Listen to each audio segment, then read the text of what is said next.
Hello everyone, you are all welcome back to our channel. You are welcome. Good morning, good afternoon, good evening, depending on where you are watching this video from. Guys, in this channel we bring out amazing video, wonderful video, interesting videos. Please do subscribe so that you can see more videos in this channel. As you do so, God bless you. Okay guys, I'm going to leave you to watch this video. Please do comment down below according to the video. As you do so, God bless you. So guys, I leave you. Please watch this video till the ending and see you all in my next video. Bye guys. Thank you all. She must tell me you. What the second day? As I enter the hotel, that's the different guests. That's the fine girl, the Brazilian girl. That's how we say fine. I no say to there go, no worry. Now they tell me say to the year. Oh wow, classic money. For classic to escort person, the person get money pass her. Classic, he get pride. No, not be mad. Classic. Classic. Hey. Hey, influencer, akaba is in the building tonight. Make some motherfucking noise. There you go.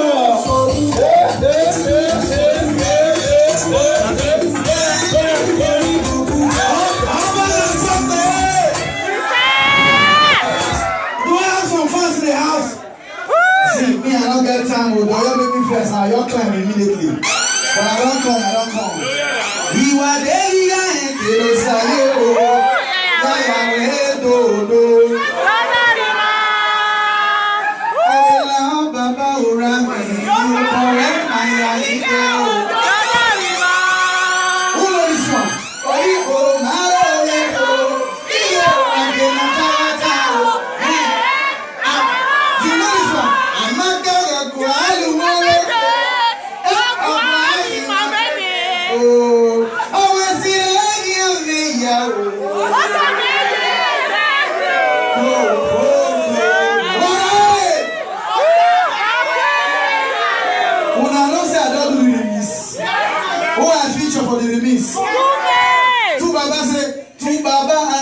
akaba, all the way from Benin, they dance akaba.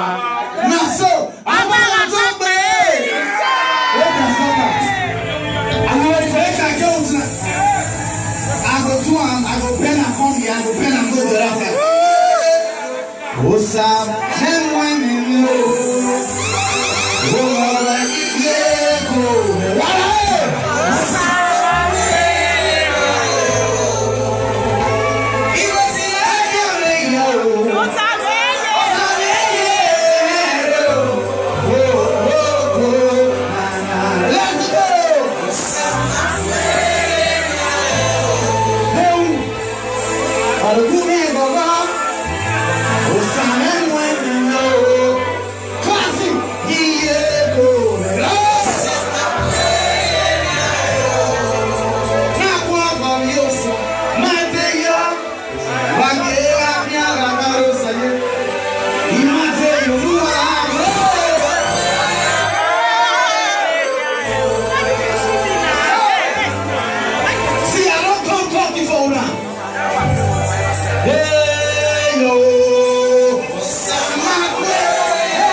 I don't come.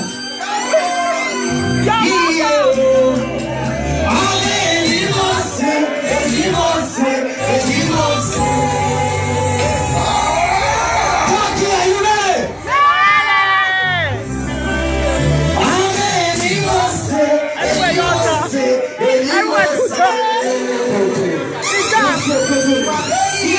que no salió.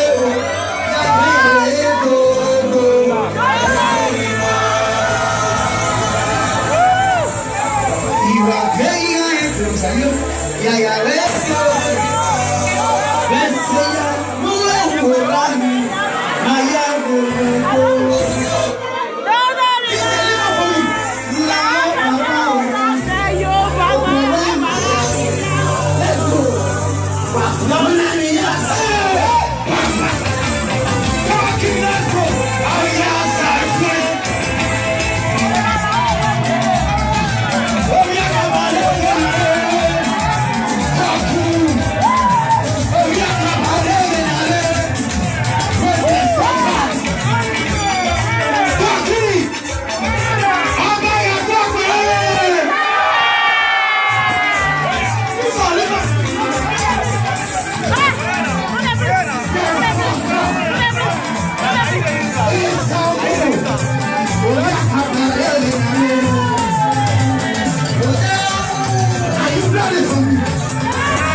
Let's go there.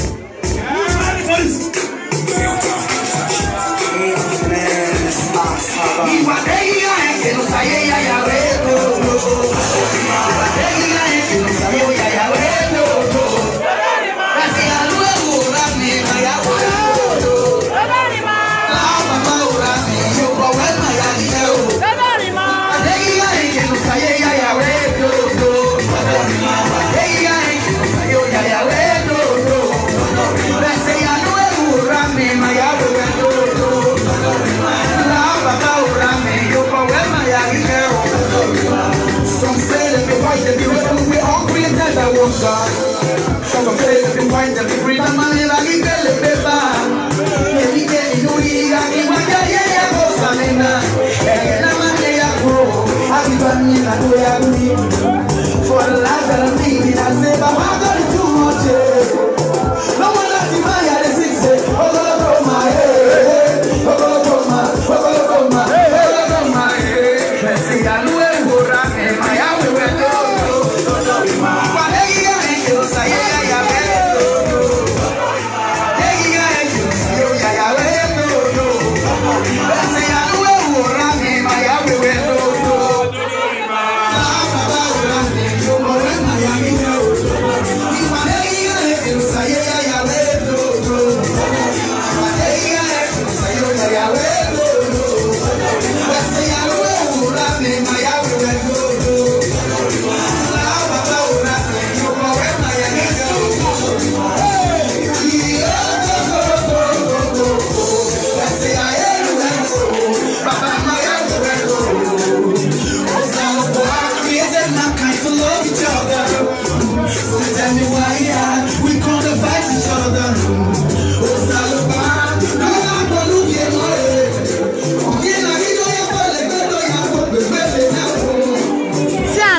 Again, I will stop this live video. Anybody who talk rubbish to this live video, I will stop them immediately. No, no, watch them again. I don't tell you now. If you write rubbish again, I will stop it. What is the worry now?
My brother, I said one day you go die, Now club we dey, now club, now we dey club. So life no dey, you know as club like be. All of them they talk rubbish. If they try and I go off them. They gon' give you 5,000 naira. Them say make you take it, kill your fellow. Love it, love it, I be love it. God bless you. Thank you, darling. Love Joseph, thank you very much.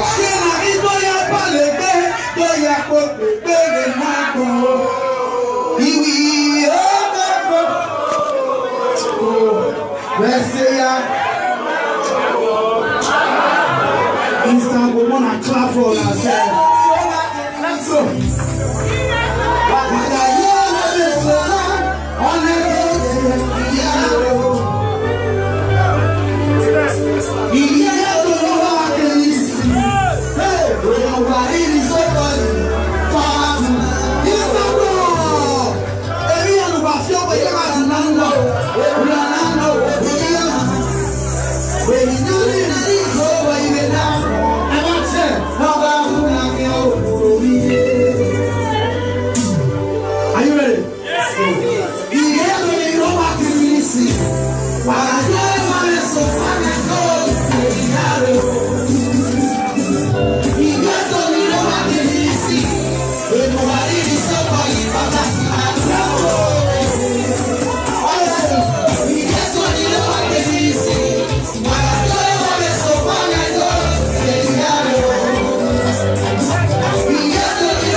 say the police is not gonna get next one. But when it's my family, don't come out for it. And you know when you pass. Okay, so he has that family, the police is not get no. So, hello, I'm going to the one next day. Hey, you want to know? We are going to make it like this. I need to go get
be akaba we you know. Waya we dey waya yo for your be yes so. Classic entertainment.